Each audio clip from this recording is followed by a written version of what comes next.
Like, I'm in the spotlight the whole day. How's your pinky doing there? It's okay. It's apparently like a 6 month. Is it broken? No, it's a torn tendon. Oh, So it's called Boutonniere's. It's not called a Boutonniere's injury. It's a Boutonniere's something, a formation or something. And so essentially, when when it happened, my finger was stuck like this. Yeah. Can't even do it. But this part is bent, this part's straight, and so I have to do exercises. So I was clear to take it off part of the day and do my stretches. For the next 4 to 5 months, that's what I'm doing. worse, I guess, could be a thumb or middle finger, but don't want to dismiss the pinky. Probably It's like hurts, your right? pinky toe. It doesn't actually hurt too much. Yeah, so I can bend it about that much, Okay. and then I straighten it. It's not completely straight. But I am clumsy and I keep hitting it. So Yeah. this helps when I hit things. It doesn't like it dislocates it or folds it. So It doesn't matter. All right, so we are live streaming right now. I think it wasn't too personal about your fingers. So. Maybe we can go around and introduce, just because we have a new face here today. So I'm Rebecca Westover, the Chief Business Officer, and then maybe, shall we go this way? All the Yeah. way around? Mark Morrison, committee member as a parent of Graham, 6th grader. Nadia Pongo, Director of Physical Services. Vivek Sharma, I have twin girls at Graham in 7th grade. Rebecca, member, and I'm in kindergarten. Vern Taylor, principal at Vargas. Hi, I'm Antia. I have a daughter in Thurkoff and in Crittenden. I'm Bill Lambert, I'm a trustee. So I know Patty had a couple of things on the agenda today. And maybe I'll start by kind of thinking through kind of the things that we wanted to talk about was the travel policy. So we sent that out for everyone to take a look at. I thought maybe we could review it together today and kind of go over the comments. Doug, who made a lot of comments that were super appreciated, is not able to make it today because he had a class. But I thought we could look at it together just to make sure we all understand what's there, make adjustments as needed. Nadia and I have not made any adjustments yet because we wanted to wait for the group. Then from there, talk a little bit about kind of next steps for the group and what it might look like. Because I think we started with what it feels like is we started with big plans, but then we are a volunteer committee. So maybe having specific things of what we would like to do, and then maybe possibly, I think when I was reading notes and between what people were emailing, pairing up together on how we actually go about getting those things done. But something that, let me make sure it's not Patty. It's just my mom. Is something that I wanted to talk through that I wish Patty was here. Let me see if I can. Okay. Is how we function as a team and how we function as a group to make sure that no one individual feels like they're ever left out. And I think some of that has to do with communication and then how we respond to members of the public. So we did receive one email from the public. I forwarded it on to Doug and Patty as co-chairs. So I'll share what the Board of Trustees does. This is not, you are not a board, but you can choose to kind of mimic what they do when they respond. So, oh wait. Hi.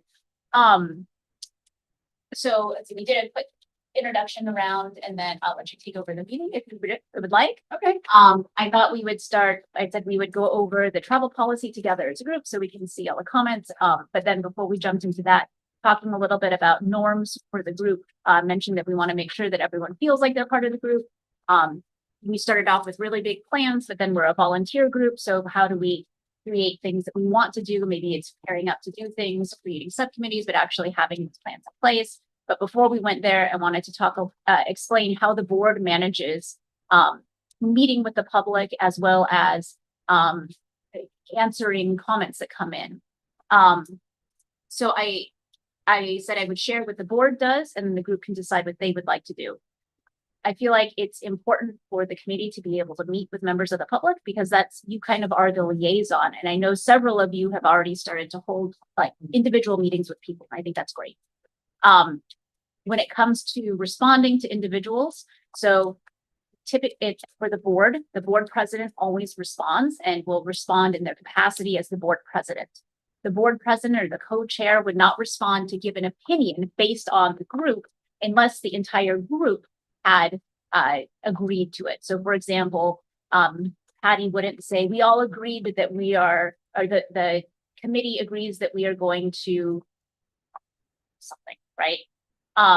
But any individual can respond as an individual. So in your reply back to the member of the public, you could say, I'm responding in my capacity as an individual. These are my opinions only. So that could be a protocol that's set up. But I also think it's important that it is okay for you to have individual conversations with people.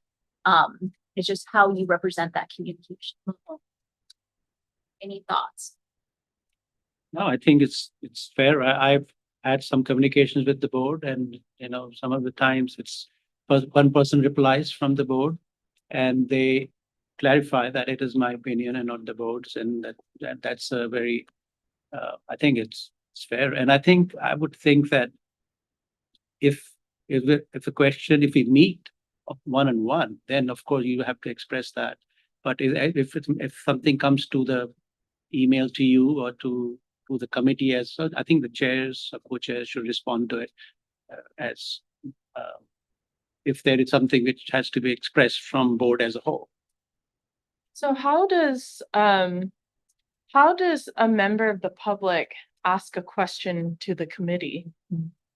So they could, this is something that we hadn't talked through previously. So I received an email and then I sent it on to Doug and Patty. I BCC'd Doug and Patty because I didn't have their permission to share their personal email address.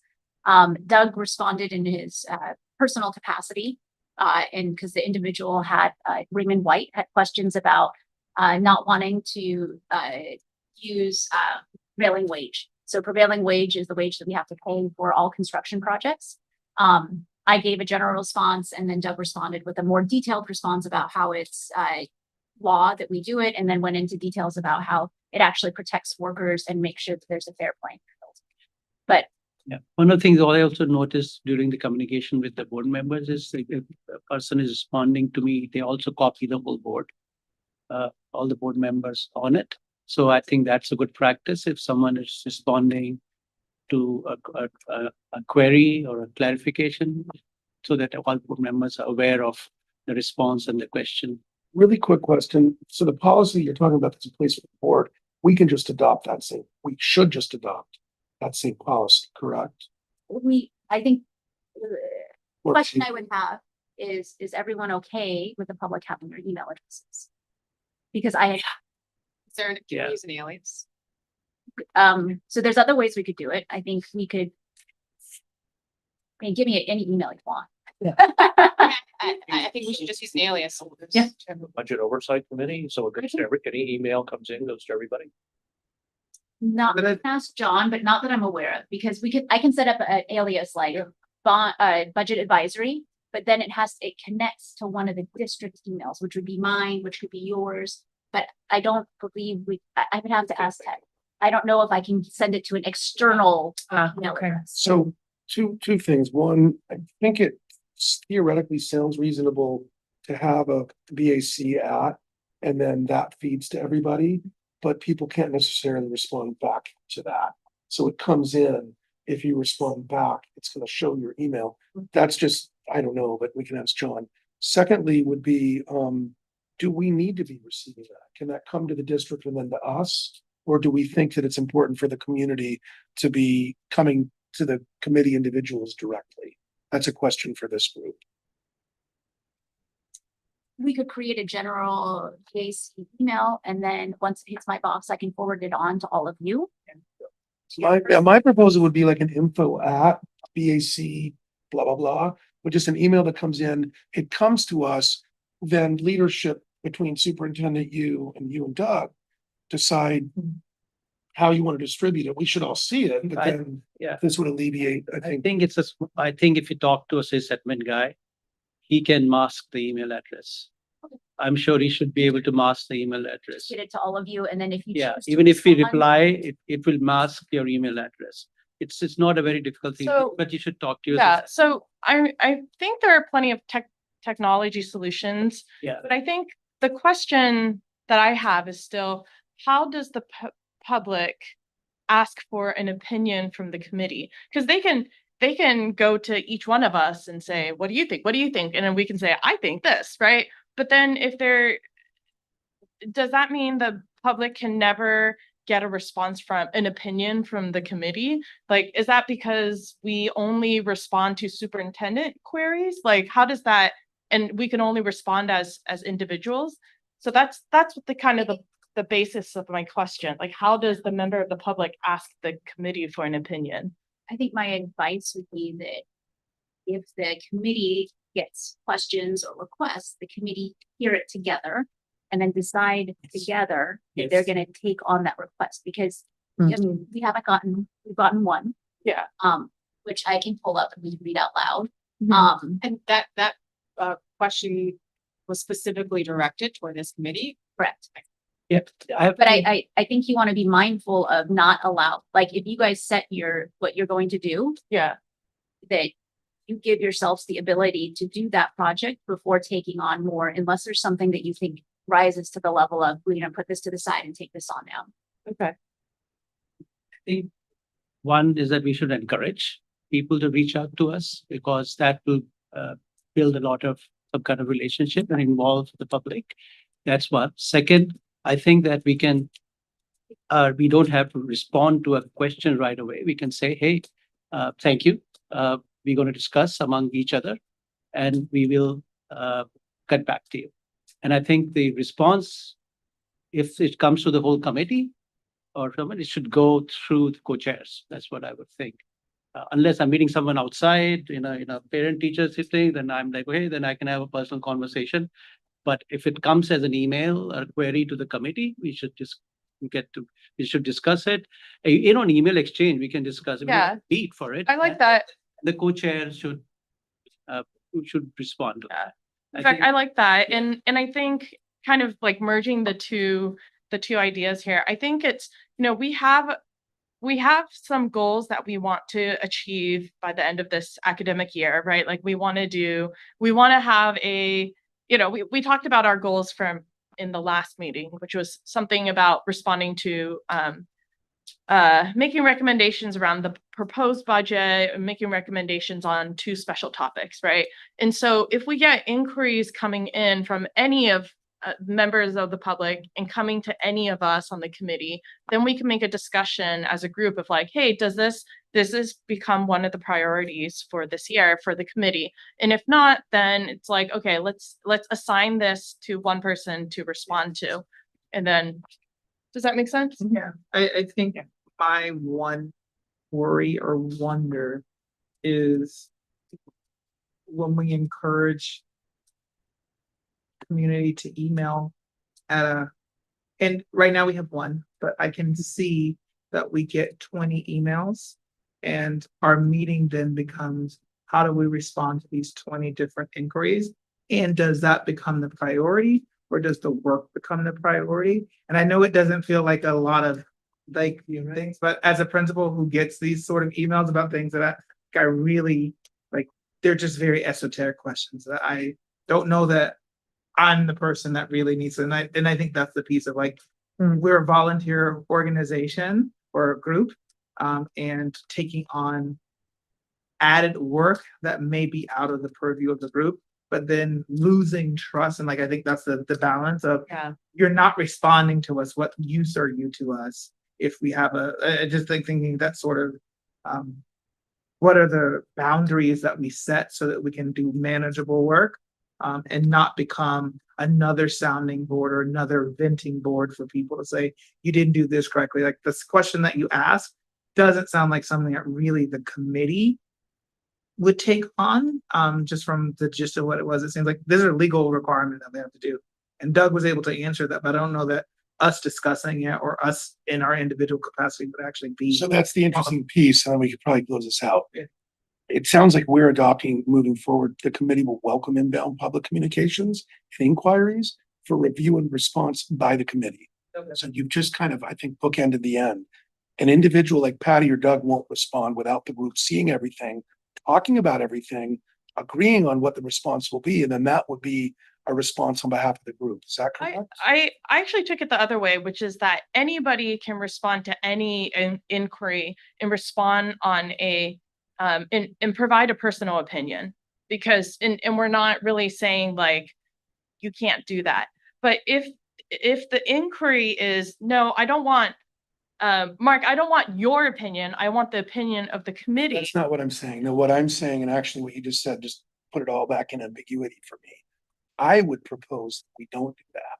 Any inbound inquiries that are official are only responded back by the group based on what I think you would like to do, which is because yeah, I can talk go have coffee all day long. We're not restricting one-on-one. Yeah, But officially here with Yeah. policy, I'd like to propose that we don't do that. Because that's just going to be ambiguous moving forward. It's like, well, I thought it was okay. I mean, I think we're looking at this example of nobody did anything wrong, but we Yeah. have an incident where something came in. What about, maybe let me help a little bit, because in this individual's email, they also asked, maybe this is what Patty is thinking through. There's a prevailing wage question. Why don't I just read it so everyone has it? Sure. First question, is the committee a board committee or a superintendent's committee? I answered this. The email was directed towards me. Dear Rebecca. Then the information that I would like to see extracted from financial morass is what federal grants, contracts, et cetera, exist in the district's budget. What do they support? Starting dates, ending dates, amounts of money. The same question applied to money coming from the state in the form of grants and contracts. I would like the committee to notice the district policy of signing contracts only at prevailing wage, which costs the district more money potentially than having a more open policy and may limit potential performers who might be more flexible in performing the work required. I think this is a discriminatory policy and may prevent some deserving people from being able to compete for district contracts. Prevailing wage question was answered directly from Doug. He said on my personal opinion, and then he listed all of the government codes that corresponded to it. What is a prevailing wage in this So it's context? you have to pay for work. So we, Minimum wage, whoever comes. Well, It's like standard mileage. Yeah. It's kind of, this is. Yes. similar concept. Yeah, okay. But you just exposed to me why I really strongly am opinionated about this now. That's 10 times more what I thought the email was. I want to see that email. That's really helpful. There's stuff in there I don't even understand. Yes. I want to Yeah. ask about. So I'd like for all the, I propose all the emails come in, and if they come in, we look at them. Correct. Nobody responds personally until leadership, I'm looking at you and Doug, say, hey, Yeah. everybody want to respond. That's a lot of stuff. That's really But- interesting stuff. Mark, my problem with that is then you're not allowed to have coffee chats with your neighbor to talk about, No, the because district. my neighbor didn't send an email in. My neighbor knocked on my door and said, hey. yeah, I so there's a really wanna know difference, what right? But yeah, If if that's me which saying is you. hi. Yeah, this is totally, I mean, you're shaking your head. Okay, what do you think? Why? don't you- My concern is, kind of to echo what Vern said, is we receive a lot of emails every day with questions. Prevailing wage question, for example. I don't know if I'm concerned that if we spend too much time, like if the group sets, we want to do X, Y, Z, something falls out of that category. Like maybe it's a response that, thank you so much, we'll take it into our work plan for the following year. Because if you try to take everything on, you're going to accomplish nothing. I think So let me bring us back to just the basic. An email comes in, we meet every month. We don't have to wait to review that. You say an email's come in, you get it, Doug gets it, we all get it, whoever gets it, shares it immediately, within 24 hours. We all see it, it's tomorrow. We know we're out meeting for another 29 days, but we can work. We've decided we can work in between meetings. We can look at that and say, do we want to respond? Great. Does anybody have an opinion? Patty does. She says, look, between Rebecca and I, we'd like to answer the prevailing wage thing. Let's look at this as a group. I don't think it means we have to prioritize or review everything at the meeting and take up this hour, although we're doing it now. I mean, I've seen this play out a lot, and I would just like for there to be an official channel, but I also would like for us to be able to be community Yeah, members. I think Rebecca's been waiting for a while, so I just want to get her to. I just wanted to echo Vern's sentiment and just make sure that everyone is aware that this is an additional scope of work. Mhm. And we've already had to kind of scale back on what we thought we could be able to accomplish in the first 2 or 3 meetings. So we should all go into this with eyes wide open, like you think that a couple emails may not take up a lot of time, but we can barely even come to a decision within 15 minutes on like, should we have an alias? Like, should we even get these inbound requests? So it is additional scope of work that we should kind of. Yes. So I think the email which Rebecca just read, there's one part to it where they're asking us of information. What is it, right? What is this? Tell me more about this. Budget Advisory Committee will not be able to telling you. We will forward it to Rebecca. Mhm. Rebecca, what is this? Can you tell me? And she's going to answer it, or we're going to just forward her email. Mhm. Second part of it is, we would like you to do this as well, or look into this as well, right? So, okay, thank you for letting us know. We'll look into it. We'll see what we'll discuss and decide what we can look into it. So, these are the kind of emails you're going to get. If someone is venting, we don't have to respond to the venting, right? We just say, hey, you guys are not doing a great job, or I think this is horrible, or this district has sucks. That happens. So basically, replication of what happens in the board meeting. Well, thank you for expressing your opinion. That's it.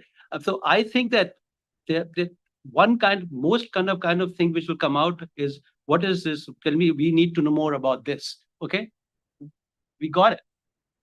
There's no explanation or response which is required here from the way I see it.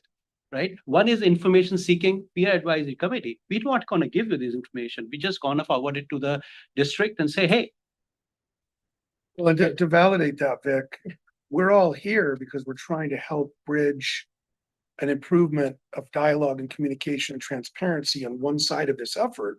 If we start to limit and editorialize and restrict, then we're not getting what we're trying to get from the community. But I totally understand that, like, hey, it's windy over there, and I mean, all the randomness, but I don't know how we can alleviate that. If we start to get Zoom bombed and email, we would have to deal with that. But I think Vic's right. I think we have to have an open channel coming in, or there may be that one voice down the road that says, I wasn't heard. All your work was for naught because you didn't do what you said you were going to do. And if the community feels the need to ask us, and rather than send an email to Rebecca or someone in the district, fine. I welcome that, right? If they want us to they feel that we can bring that question up, or maybe get them answers. Yeah, I heard Rebecca give a good response to, we will consider that in the scope of the work that we're moving forward. Like, these are our priorities right now. We're working on travel policy. Questions about travel policy makes sense for us to discuss right now. Questions about, I can't even think of what that term was that they used, but that for us, we would need to study and know more before we could even provide a response for that. And so I think it would make sense to have a response that's generic, like what Rebecca said, of, hey, that's great. We will add this to us and we can talk about if we want to prioritize this over something else. Yeah. And I think that's where we started in this conversation, which is that I think it's perfectly appropriate and responsible of us to respond to members of the public, whether it's by email or if it's your buddy and you're having coffee and your neighbor, right? Like, we shouldn't be like, oh, I can't talk to you, I have to bring this to the committee. But I think if there's an inquiry and a request for the committee's opinion, I want to know what the committee thinks, then whoever receives that inquiry needs to bring it to the committee and say, like, hey, there's been this request. And then we as a group would say, all right, how does this request meet up with our goals for the year? And if it's part of the goals for the year, like if they were asking about the travel policy and we're like, oh, that's a good point, let's add it to our scope of work for the special topic, then let's do it. But in this case, for prevailing wage, we've got all these other topics that we said we want to work on. It's pretty low on the priority list right now. So I'm letting you guys know there was an inquiry. It's not one of our priorities for this year. So Doug has responded to the member of the public, and let's go back to our priorities for our goals for the year. Yeah. How's that? I like that. Okay. Can we get that email sent to the group? Because there's a bunch of stuff in there. I can read into where that person is going. I think I can, and it's interesting because I'd like to read into that a little bit. Yeah, sure. We can. We get found money, we get free money. What are y'all doing with the found free money? Where's it going? Who's getting it? Right? I mean, that's immediately where my mind goes. So that's a really great, whoever sent that in, thank you for those questions. Yeah. Help us get more of this stuff. That's true. It can help us later when we're thinking about how to do our finance 101 to the public. Is this, Great. keep going, it's too So detailed. we have I feel like we have a Process, process. inbound committees. to Inbound is gonna review go it. out to everyone. I'm gonna create an email for the budget advisory committee. I'll put it on the website, so it'll just come budget advisory and it'll get sent out to all of you. Mhm. Co-chairs can respond by saying, thank you so much, to acknowledge that the email was received. Thank you so much for your email. And then could add, we'll add it to our work list discussion, or, respond in their personal capacity. Anyone can respond in their personal capacity. Yeah. Okay, perfect. Sounds good. Okay, I had a couple of things that I wanted to talk about that kind of lead into, and I want to make sure we have enough time. So, two things I was hoping we could review the travel policy together today. I wanted to talk about budget, because budget is very complex. It can be very complex, and I want you to understand it. Yeah. So I thought what we could do, because our next meeting is to review second interim. In order to understand second interim, you need to understand all the departments. You need to understand all the funding that's in it. So what I would like to propose is that we will send you all of the department budgets. We will send you in every department. Vern does this for each interim. He gets a report of all of it. So he gets a budget. This is how much is spent on personnel, teachers. Those are the non-negotiables. We can't decide to cut somebody's salary mid-year. So, and I'll send you, so that will be in the report. So there's a roll-up report that shows personnel costs, and it shows, for the majority, there's like a smaller amount that's made for like decisions, like he's going to take a field trip. And you'll see that in something called a PO report. So we show the open PO report. We get the secondary report, and it'll show you everything that he's purchasing. That's really where the any type of change we want to make would happen in what our purchases are, not so much on the personnel side. But you'll see the PO report for each department in each school site. There's also a personnel report for every department that's paid out of that. So what I'd like to propose is that we send you all those documents ahead of time. I need to work with Nadia because there is personal information in there. How we make sure that's trust you, but so my question and hope would be that, because there's hundreds of pages of documents that go into it. What I see happening, what I want to prevent is I want to make sure that when we talk about the budget, that we're able to talk about it at the high level. But in order to talk about it at the high level, you need to understand what goes into it. Because what will happen is say, why are we spending, $200,000 on contractors? That's a big question. But to understand it, you need to go look at the details. I mean, you look at the details, you'll say, oh, it's going to special ed contractors. So you can actually see every purchase that's coming out of every department. But we can't do that in a 1-hour meeting together. That's going to take you reviewing all of those documents line by line, so you have knowledge of what rolls up into the big budget.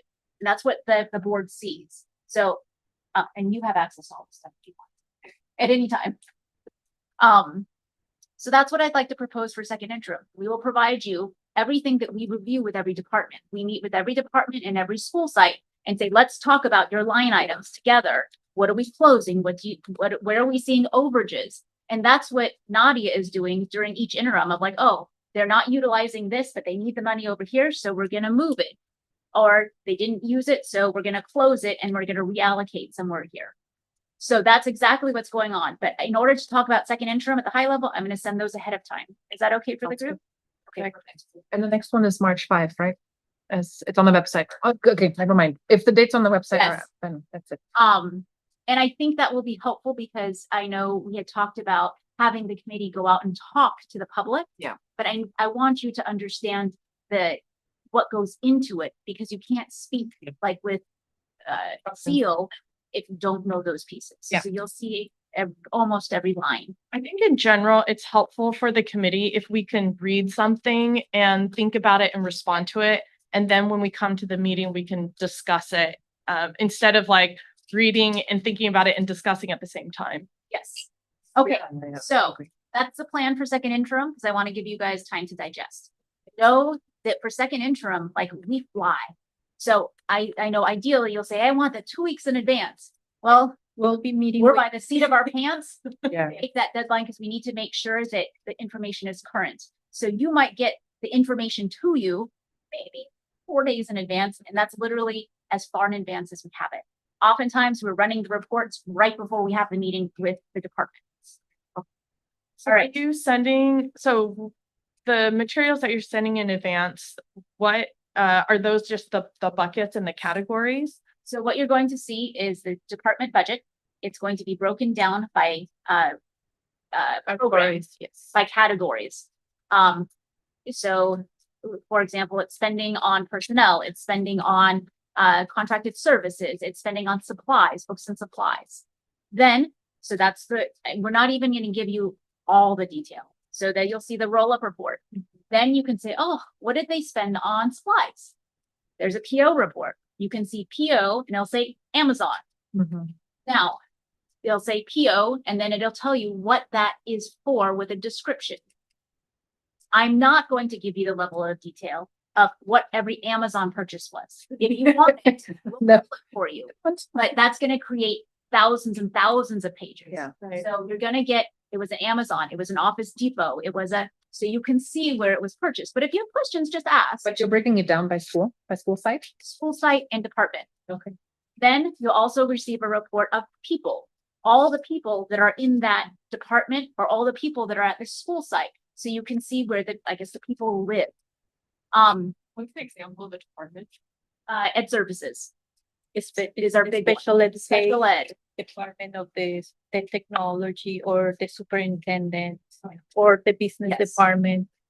So from, I guess my question was a little more simple than that. Are you sending the PO report and the personnel report in advance, or are you saying those are part of the interim, in the second interim that we'll get 4 days before we meet? Oh, all of it. all of it is 4 days There'll be, before. I'm trying to set expectations low and we'll overproduce. Yeah. But, so you would get the department budget, you would get the PO report for every department, and you would get the personnel report for every department. So you get 3 documents for every department and every school. Can I ask a question that may 4 days make before. people Okay. feel more comfortable with Yeah. understanding? Wow.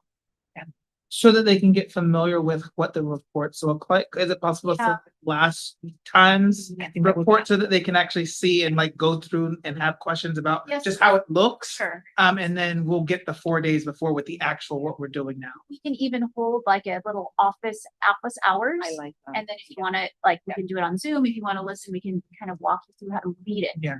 That'd be great. Yeah, because we, or especially in personnel codes can be a little bit. but We have not, can- nobody here seen the interim budget? You guys saw the interim thought budget so. last time, but We you saw the first saw, interim. We Yeah. practiced on it. yes, Yeah. you saw the, Pull that out, picture. the big Yeah. picture. But I want to give you. So it's other like, things that oh, feed into wow. it. So we can dig into them. Something you saw in that, Understand This- why. that thing which you showed. where you The put big the picture. forward for- Ideally, once you understand what goes into it, the committee is really working at the higher level, but I want you to see what's going into it so you understand how it works. Yeah. Know that reports can be run different ways. So when I give you it by program, and I want to move fast because I want to get to the travel one. We're giving you the department budget by program and by like the items of how it's spent. We can also run a report that shows it's called by resource, like what's coming from the federal, the state. But those reports get extremely long and you need to know how to read them in order, and then you're adding things up to figure out how much something costs. Know that that's available, but I don't know if it's that very useful to the group. Is it gonna look very similar to what's in our folder that's called first interim, Review Westman School District tax form? So we have a folder, sorry, a look file. very It's very It's gonna different. look very different. Okay. That's actually the roll-up report. That is the roll up. Okay, got it. Good to know. So We're gonna meet on the 5th, and then I'm assuming 2 days later is when the board meets to review. Yes. and Make a decision. Is that right? this is more just a learning process as this committee is getting going. I- We're not gonna do any actions. We're just gonna review and understand Yes, what's going into the board meeting. exactly. So that we're informed, and then afterwards we can be really prepared for the next review. Exactly. And out of the board meeting, there could be questions budget related that come back to us. So we need to be informed as well, right? I'm assuming that's where that's coming from. Yeah, and I think it's gonna help conversations. Mhm. Okay. We are now allowed to have. I'm also an expert, by the way, on reading these reports, so I don't need the officers. So part of it is like when you understand all of these things, the interims make so much more sense. And you kind of, the questions that get asked, you're like, oh, that I know the answer to that because it's in the details. Yeah. And I think there's a level of base understanding that sometimes people miss. Yeah. And they're asking questions like, I just remember one question about why we're filing for an extension or an exemption for something. And it was because all of the substitutes don't actually count as teachers. And we have lots of subs in places. And so we're filing for an exemption because we have more substitutes and we can't find a permanent teacher. And people are like, oh, you should get permanent teachers in STEAM. And like the STEAM teachers don't count because they're not classroom teachers. And so it was like a very complicated Formula. but Not we, within- if you understand these like basic components, that's not a question that you have. All right. Travel policy. Yes. So, wave at me if you have not read it yet. Of course, that makes it very hard because then you have to call yourself out. Wave at me if you have read it. All right. So overall, this was a combination of, we looked at 5 or maybe 7, 8 different school districts. And we tried to pull from all the school districts that we were looking at. We started with a base and then added additional things based on what we were seeing. I think there are some things that stood out to me, making sure, adding a section about travel that's less than 24 hours. This doesn't happen often, but every now and again. So I'm thinking for this one, we would say, you know, if it's during like breakfast hours are between 7 a.m. and I'll put reasonable timeframes, and 11, you know, you can be comped at the breakfast rate. If it's between 11 and 3, you get comped for the lunch, and then 3 to, you know, the end of the night, you can have dinner covered. I'm just going to scan through and look at some of the comments to discuss. Doug had asked about making sure it doesn't conflict with our MOUs with the unions. It does not.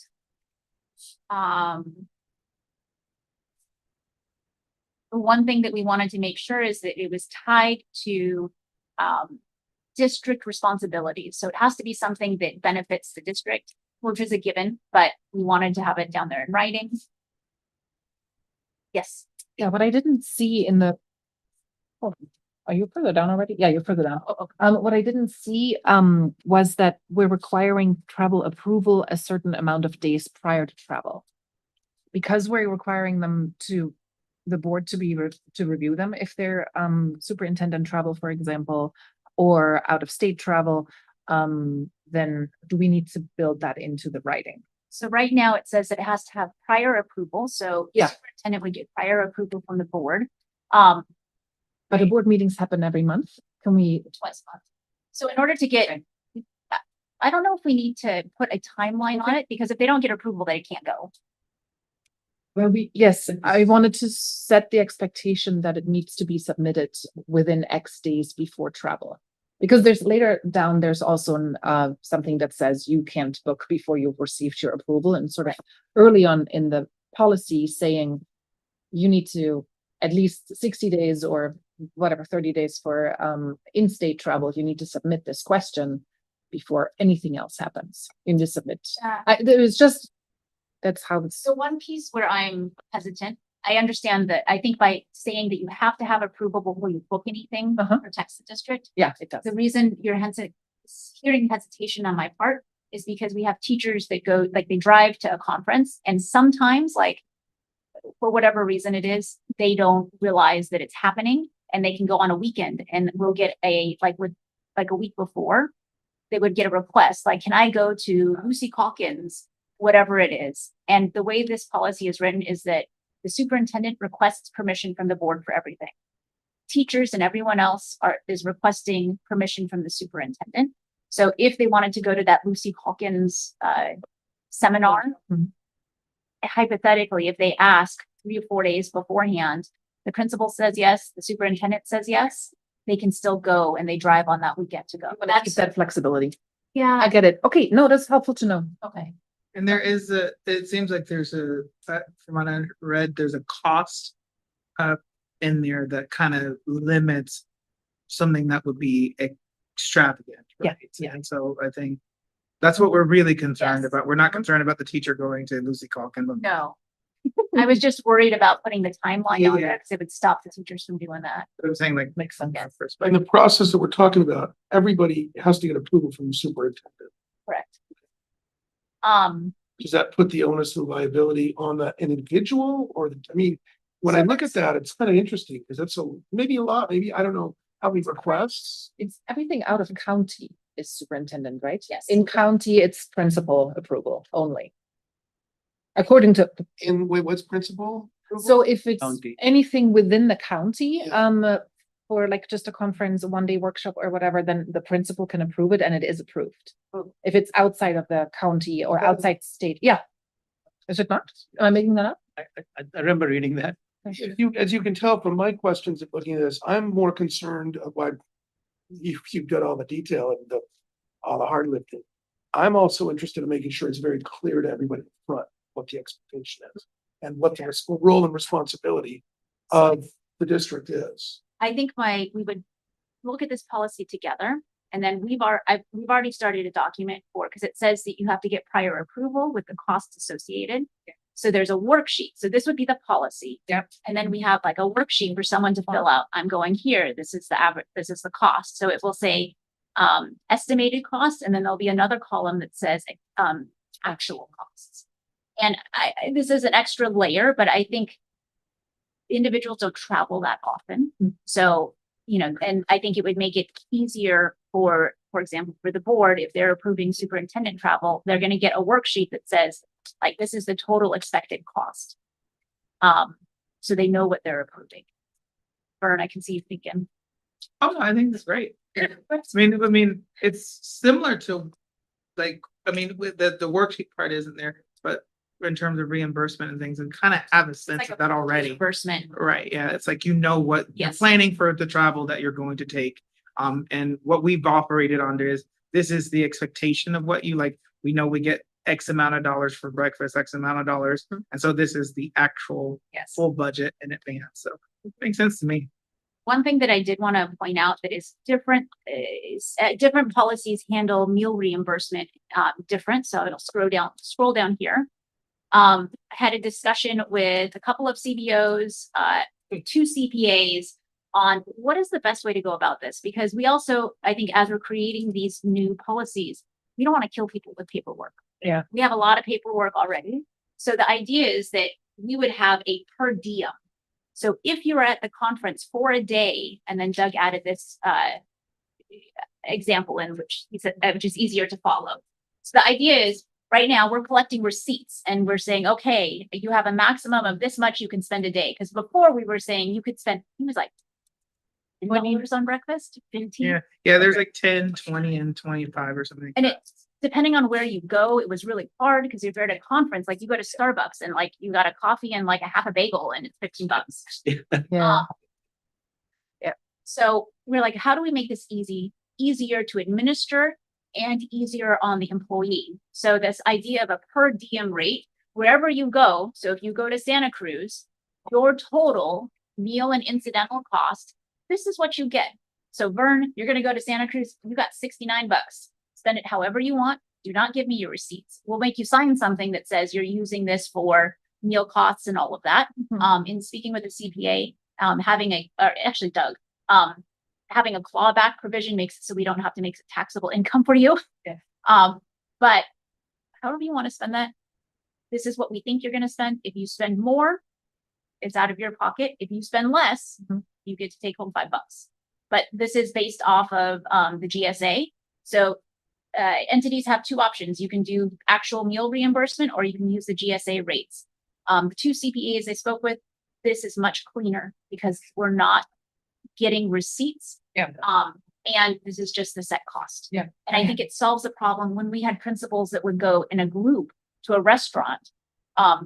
restaurants don't want to do 7 different credit cards. Yeah. We were requiring individuals, so they would put it all on one card, and we would get a mess of like, it's a jigsaw puzzle. How much was each person to stay within our rates? This way, that's done. So that's something that's a shift. I like this. I handle reimbursements at work and they're a mess with the single receipts.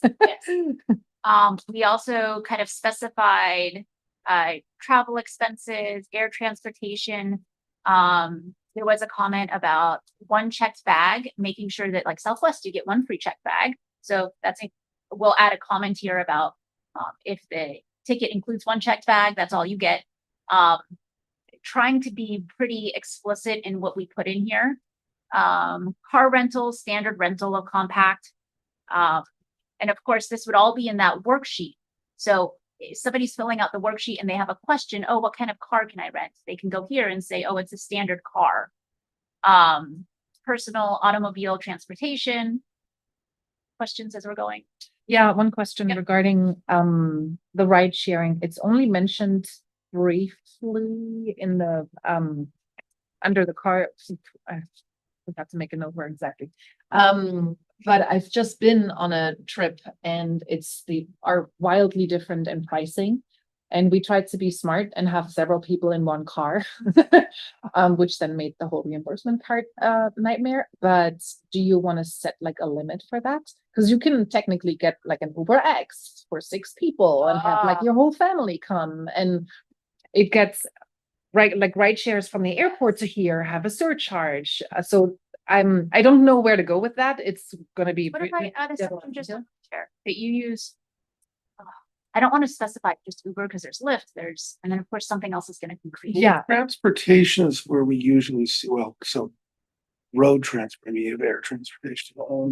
or we go with the mileage, the IRS mileage thing, and you get as if you were driving yourself and you get that reimbursement. Very much a discrepancy though, right? Yeah, Like, it- I it can is, drive it is. myself for like $10. Yes, where it is. Uber minimum from the airport is gonna be Yeah, $30. tip and tax, yeah, it's not the same. But you do get the parking ticket reimbursed, right? If you park at the airport. Yeah, but if they're at the location. Oh, I see what If you you're- mean. Like, And it's always things. it's the travel there. And so Yeah, for what we've done in the past is we've gotten, like, when we go as a conference, all of us get into 1 or 2 Ubers. yeah, And 1 person gets reimbursed for everyone okay. for that. And so it limits the cost. Yeah. But it's been like we have to get there, and like, we're not gonna rent a car to be in the hotel 90% of the time. Yeah. Why don't I add a section on rideshare? Yeah. We'll Isn't, specify there limit was cost. something in here referencing that's the max amount, anything under is fine. You can get there by boat, train, or automobile, but that's the amount you get. Because if we did something, if we applied that to the Uber, car rental is the policy, economy car, maybe there's not, but if that rate is the set rate, then anything that aggregates transportation during the day, 3 different trips at $12 each is $36 plus tip, call it 45. The rental car was 65, just save the district $20. But it's a logic thinking for me that if I'm gonna go to the hotel, but it's in the boondocks or wherever, a rental car is gonna save my company money. Yeah. Because I'll have the car and I won't have to go and get food and do this. So I like I that. think we're splitting hairs here, but it feels like there could be a process for just memorializing, this is the amount we'll pay for transportation Mhm. during your workday, your 24-hour period. Sort of like per diem. My question about, because then I go into enforcement. Right. I like the thought of setting a maximum, but then to enforce it, I would need to have my team go look at what's the cost of a Right. rental car, Fluctuates every hour. right? And because it's all about enforcement of the policies too, make sure that would be really hard for me to enforce. I like the thought of like cost savings, though. It's probably a honor system thing. I don't know if that's in here already. I thought, no, what? Working on it. Well, no, I thought I had seen something in here as part of the policy, which says kind of prevailing max amount is what happens, current market trend or what, did I see that, or maybe I was dreaming about that, I don't know. I think it was for the mileage Maybe reimbursement. someone commented that. Oh, that's. I think somebody commented. Why don't we could add a section on, I don't know, maybe these. I can put car rental and, rideshare kind of together. And I'll add a sentence about rideshare. Yeah. And then add a sentence about doing the best analysis as they can to limit the cost of the district. Why do you call it ground transportation and include, because we got trains and metros and stuff, so ground transportation Yeah. is what would accrue as an expense for ground transportation to and from places on the ground. It could include taxi, car rental, taxi, ride share, train, bicycle, electric scooters. I don't know, in like a different way. But it feels like to me, because I've been through this quite a bit, it's like, what do I do? Well, I want to be what's good for me, what's most convenient, but I have a policy. Yeah. So what's going to be the easiest? Oh, that place is way out there. Oh, but I can get a Costco rental car for $40. No, that's going to be way cheaper. I'll just get the rental. Yeah. But maybe we say the most economical method of traveling within reason. Yeah.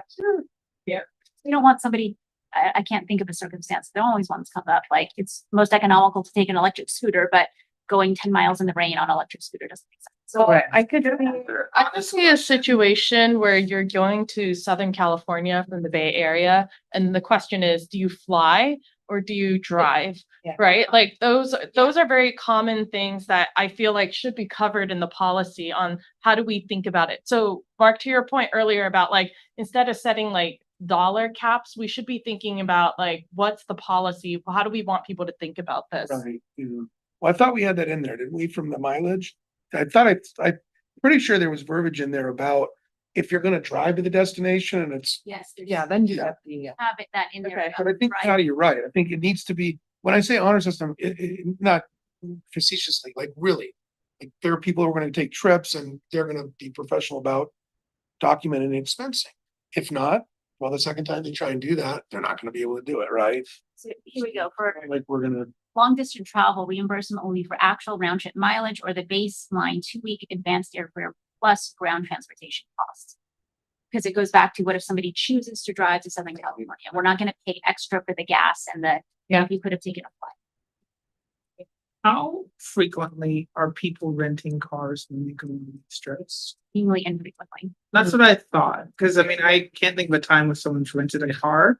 And so it's possible to rent a car, but in general, the ease, because most of the travel that we do is destination based. So if you're going on a conference, all of the things once you get to the hotel are in the conference. Yeah. And so the travel that we do is to and from the airport. Right. And I think our district has always covered it because it's a pretty standard, like you can't, like we take the cheapest, like if it's a cab or if it's an Uber, we take the cheaper of the two options when we can. We generally carpool. I'm sure not everyone does, but it's kind of we try to save based on the things that are there. I just wonder how we can So I think, publicize that. so I think use the most economical method of travel, taking into account time and cost, because Yeah. for example, sometimes the conferences go until like 5 and you wait until 5 and you scheduled your flight at 8. Yeah. If you rent a car, you're probably going to spend the night because you're not going to make the flight. Yep. So I think that's the balance between time and cost. And okay, got it. cool. Moving on. So hotel accommodations, employees should stay at clean, safe, standard hotels. This was taken directly from another a district. Lodging is reimbursable for overnight stays beyond the 70-mile radius of the district unless, and this part I wanted to talk about, extenuating factors apply as approved by the superintendent or board president as appropriate. I think I want to change this to board and just take out the word president. So something where this applies is San Francisco. So CSBA holds their conferences they alternate between Southern California and Northern California. CSBA events go into late into the night. So the program officially ends like 4 or 5 o'clock. They give you like an hour to go back to your room and then they have evening things. So I think like the board could, and this is where I'm looking for feedback from the group. The 75-mile radius was taken from another policy, but it did come up in discussions previously. So it's either the superintendent approves it or general employees or the board approves it. So if they're staying there in San Francisco. So if somebody goes, San Francisco goes, I get that, that's a lot. Let's call it Sacramento or Santa Cruz within 75. I think. But it's back-to-back days. So wouldn't we be expected to want to provide overnight accommodations? Correct. Yeah. Uh-huh. Let's say the district money? I mean, instead of. We could make them drive back at 10 PM at night. I think that would be unreasonable, I agree, but yes. this did come up in your comments to the board. I believe that that's a appropriate cost to bear, given the nature of what the program is. It's not just what happens when you go to a conference. It's not just the daytime, but it's the evening component Yeah. of it, of Yeah. mixing with the You're other. working while you're sleeping and not getting paid. You should at Yeah. least have a bed to sleep. I mean, this is where I'm It gonna feels- advocate for an employee. Like, I know time. people You're on have the clock and certain not getting feelings paid. about certain people and what happened, but I think the policy itself should really encapsulate what we are trying to do. And it seems like a standard practice that you would pay for an overnight at San Francisco for a back-to-back conference. So shall I adjust this to say lodging is reimbursable for overnight stays if there is a back? Multiple night. I think the current wording is fine as appropriate. As appropriate. in a approval by the superintendent, so. Yeah. You have a hard cutoff. As approval or board. So that would mean if the board, sorry, No, I have a hard cutoff, so please continue. Thank you. Thanks for coming. if the board was going to San Francisco, or they would have to make sure that it was an agenda item. I want to make this so it's easy for, like, I don't want us to create rules and then it doesn't get. Is it just a multi-day event? Is that what you're trying to get around? So if it's a multi-day event, even if it's San Francisco, like we all know that no traffic, 45 minutes, traffic, 2 hours. And we don't want people driving back and forth. So if it's a multi-day, I'm just thinking, even if you went up for one day and after the meeting, right, you wanted to hang out with a bunch of people you met there and Well, that's the talk thing. about school stuff, you want to encourage that. So Yeah. so if And if you have to stay overnight, yeah, rather than, Yeah, but then you're off the Right. clock if you're hanging out, Yeah.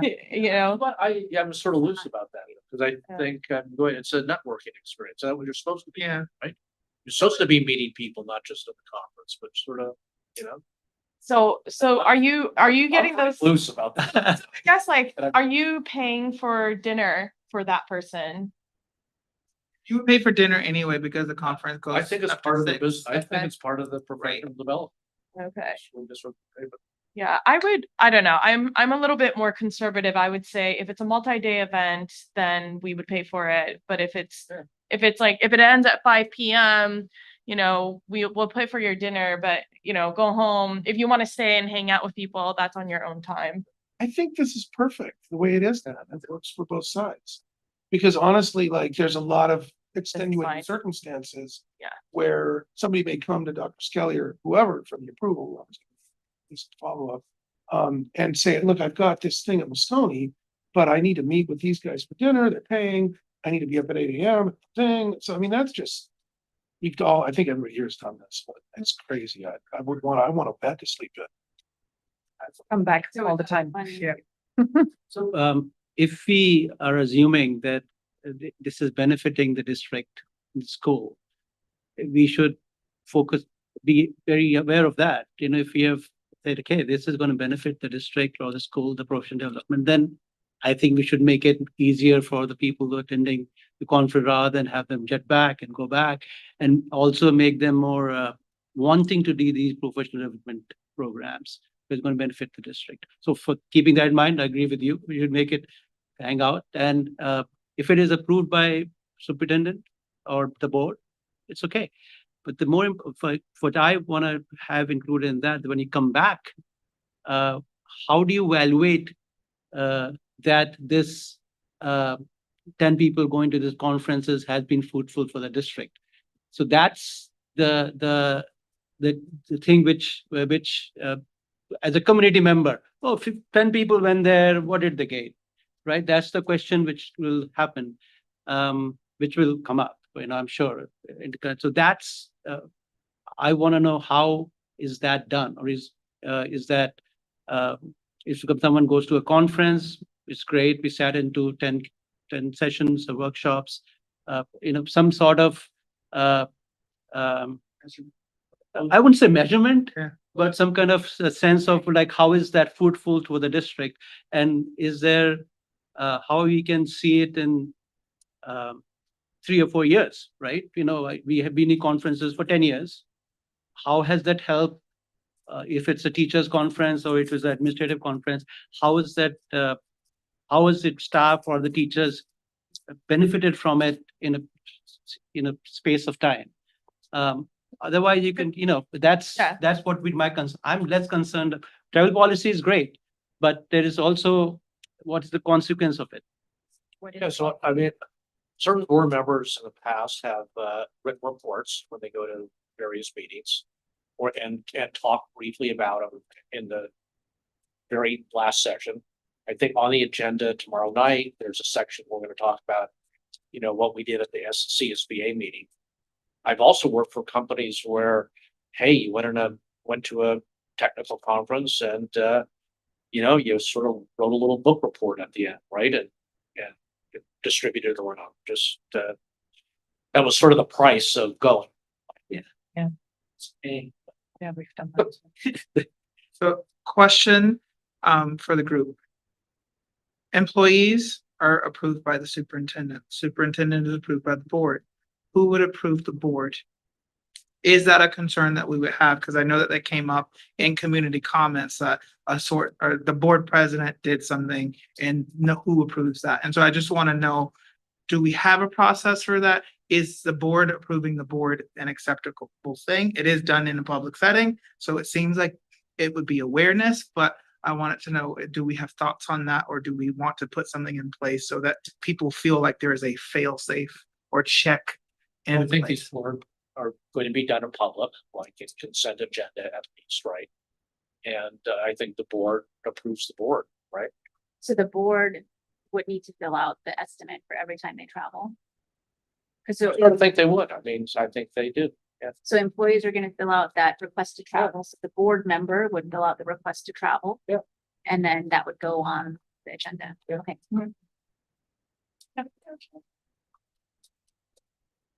And board members don't travel all that much. Yeah, I mean, I know. Some other organization. Board members, More for the public. no, it's not fun.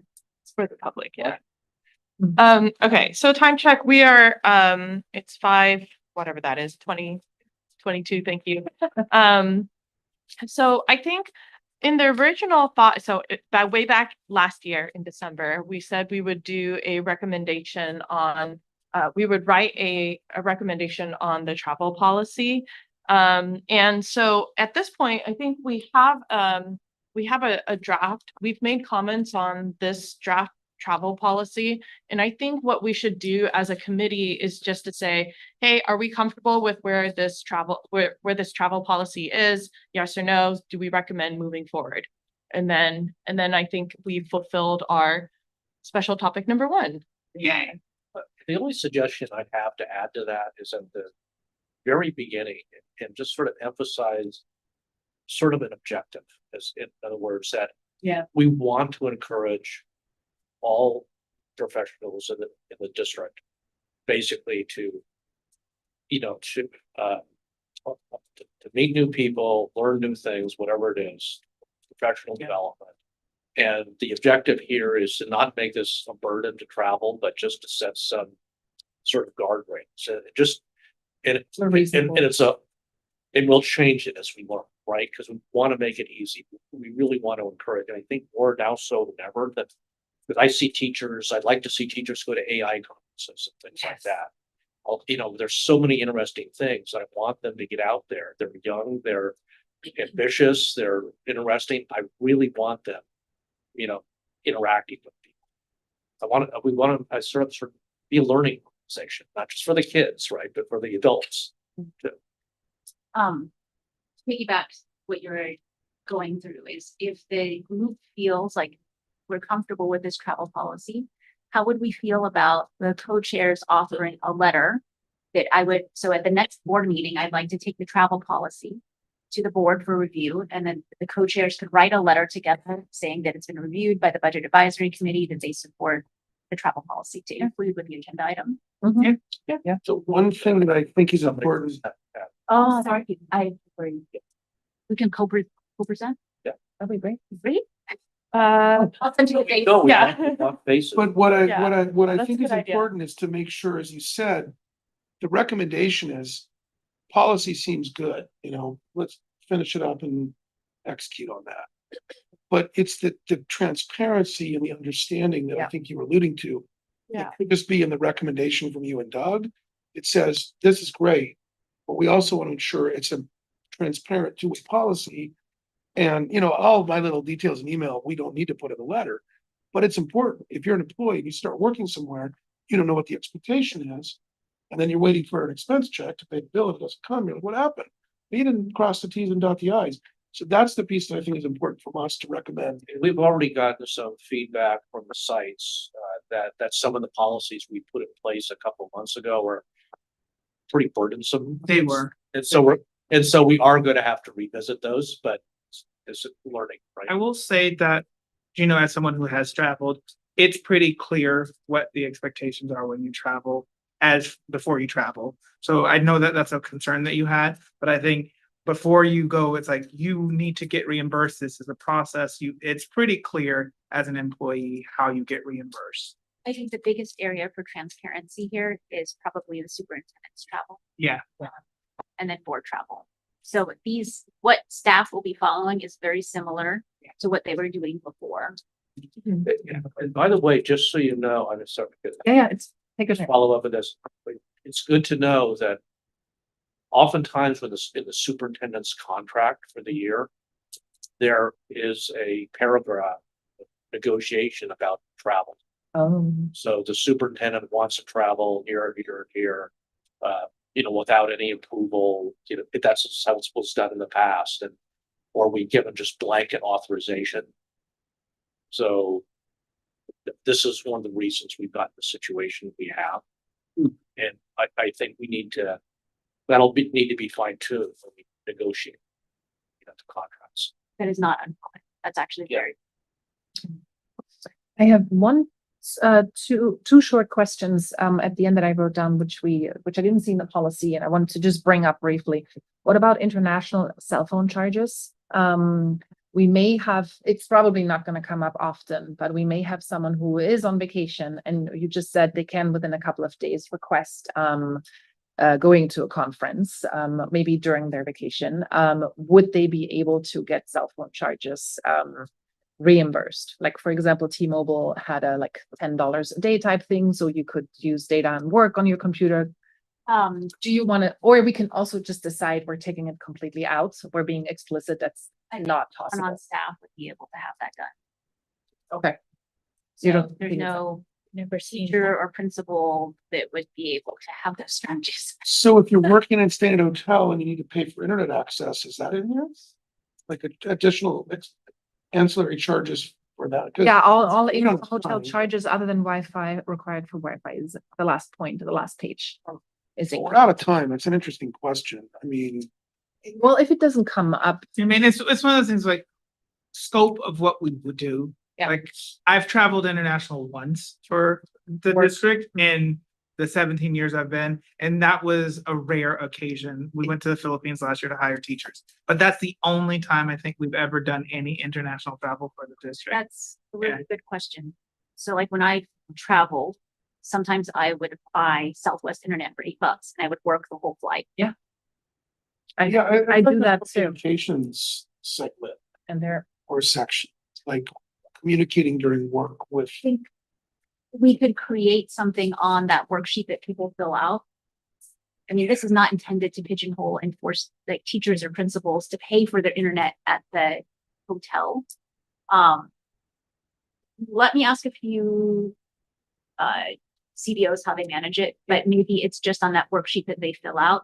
And it's like, we have a line to prompt them internet charges or miscellaneous, so they can fill it in there. Because our goal is to get people to do PD, not to make them pay for. Right. Well, I'm just looking at this. That might just be a section like miscellaneous, if not included herein. There's a, It needs to be. there it is. Miscellaneous. Compliance cancellations. Yeah, it feels like this falls into the same kind of honorable, hey, if there's a situation that requires something, the approver, the superintendent's gonna approve it. Here, it says other expenses pre-approved by the supervisor or district authority. So, I Where's think, that? So then you just put that on your worksheet that you plan on That I- putting for Exactly. internet. Yeah. There you go. Yeah. it's back, and let's say somebody forgot to write internet. I don't think we're gonna deny them the. Yeah, the $30 charges. Oh, I see in the For the schedule. plane. You're talking about the schedule that's here. Yeah, that makes Yeah. sense. Okay. Yeah, yeah, I mean, I think the schedule, you're gonna include the schedule, right? Yeah. Oh, not in fact, not eligible. Oh, Schedule of examples of personal expenses. like what if you're working and you get stuck there and you need to do lunch? I've not even opened up any. We've all had that happen where you're watching. I mean, this is us living this out, like, no, let me help you. We need to be able to do laundry just in case. I think there's two ways to look at the policy, because I think there's one line in there that says, as approved by the supervisor. We're trying to make sure there's guardrails, but we're not trying to get over on the employee. Yeah. So I think if it's by having the guardrails, if something's within reason, it's gonna be approved. And Yeah. avoid surprises. Yeah. Yeah, yeah. Yeah, makes sense. Okay. What, yeah. So then the action item is to, Patty's gonna draft a letter. Finish. I'm gonna take in these comments and work them in, and then Yeah. I'll send out the final draft. Patty and Doug will write the letter, and Yeah, I'll send it around to you guys, so you can take a look, and approve it. Yeah. then one of you hopefully will attend the board meeting, or will. Sure. Did you want all of us to at least be virtually on the board meeting as like a support person? Or is it just fine with Patty and Doug, one of them attending? I'd like to say I'm okay with just Doug and Patty, because you guys are already volunteering your hours. If you would like to be here, I would love to, I think we would love to introduce you. Okay. Yeah, that would be really nice, but if you guys don't, You can ask, it's at the beginning of the agenda. Have we Yeah. done that before? Like Yes. to sort of officially presenting the budget advisory committee? Did I miss Done it? it for bond oversight before parcel tax. Yeah, I'd say there's some discussion about how we. How much public? The district, how we're. What the interface is gonna be, how we're gonna interact. I mean, I think it's recognized that. Groups like this are gonna bring tremendous value to the district, okay? And you're gonna know the budget far more than the trustees can, you just don't have the bandwidth. Yeah, okay. So how to then make best use of these guys and communicate it the right way. So we're learning that. If you have suggestions, and you'll figure it out and sit up there and say, yeah, this is not gonna work. We need to do it differently, right? Yeah. We needed to have a question and answer section rather than just a presentation, but we'll get there. Okay. But I think it would be great if everybody could be there, and just, or not necessarily be there, but yeah, introduction. yeah, to your point about figuring it out, working together to try a bunch of different things. I had filled out an MVEF survey as a parent, and I was like, well, you guys could host some online events where you invite the budget advisory committee to talk about the budget, the next budget cycle, or whatever it is. So I think as we kind of figure out our operating mechanisms, how these different groups can work together, we'll find different ways to help each other. And ask me anything.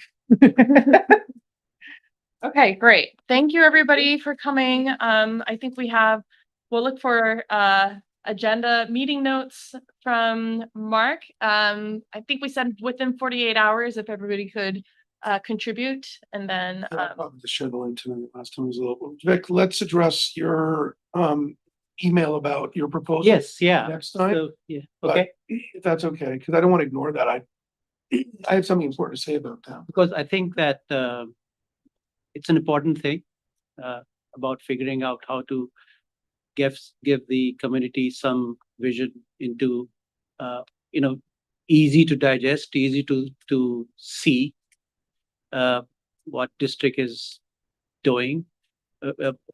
Just basic, even if you are able to give a big overview on the top, what is discretionary fund, what is non-discretionary fund, what is spending on which project connected to what board has approved according to strategic plan. this is the budget allocated to these things, and this is how it's being spent. And what will come out from it is superintendent's travel is 0.005% of what we do. What is more important is safety of our kids and what we spend on professional development of our teachers. I think those things, if the public committee is given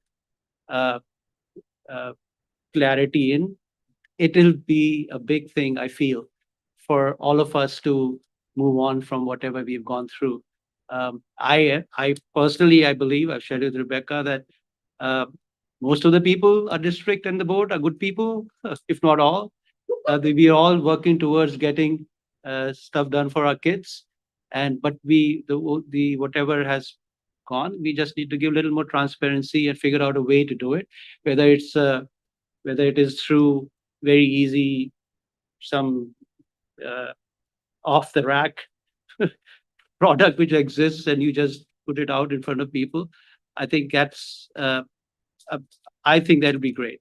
And I think I've gone through the website pretty detailed of our district website. 99% of the things are there on district website. There's nothing that district is or we are hiding, right? There's nothing it's the public information which is there. It's just not there in a way public for everyone to see. And I think that if we can just do that, it will be big, and I'm happy to help with that. I didn't share over Christmas or the holidays the survey that I was trying to example for everybody. We just started drafting that, we share it internally so we can look at it. But it's the ability to just ask some questions in a survey anonymously and get that information back. So I don't think it's urgent. I'm going to share it with everybody before the next meeting, and then maybe we can table that for a look at the discussion.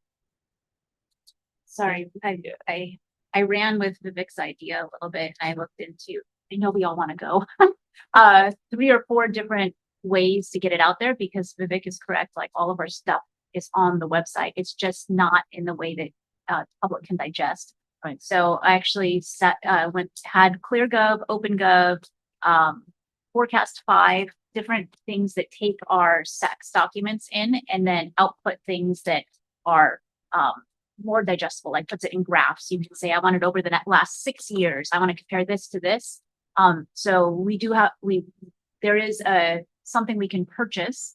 It's about a $15,000 a year purchase, but it sucks in all of our data. Yeah. I think As simple as that. see everything that I send you for second interim.